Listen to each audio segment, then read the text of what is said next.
Donald Trump heads to Capitol Hill to see if he'll get a warm welcome or the cold shoulder from his own party. For more on Republicans' doubts about the billionaire, we turn to our Washington insider, Marc Sandalow. Marc, we've been talking about this a lot. A lot of Republicans have come out and said they will not support Trump. So what can Trump say to Republicans to get them behind him? The challenge for Trump is to convince conservatives that he is conservative enough for them. You know, he has this religious litmus test. If you're a Muslim, you can't enter the country. He's spoken meanly about immigrants, about women. There are Republicans who have big issues with that, but the big issue is he a small government, low-tax guy? And he's got to convince them of that. One thing people shouldn't worry about is folks who have said mean things about him endorsing him. I give you, for Exhibit 1, Rand Paul, who's the junior senator from Kentucky. You might remember he ran for president. A couple months ago, he said about Donald Trump is a delusional narcissist and an orange-faced windbag. A speck of dirt is more qualified to be president.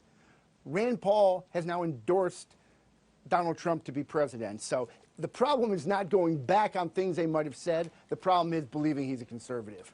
Mark, we've heard Bush 41, 43, and Jeb Bush essentially saying they're not going to vote if it's Trump or Hillary. So can Republicans bring themselves to vote for Hillary Clinton? Kenny, the easiest way to think of this, if you're a Giants fan and the Giants are having a bad season or you're sick of the Giants, you don't suddenly put on a Dodgers hat, okay? It's not going to happen. Republicans are not going to vote for Hillary.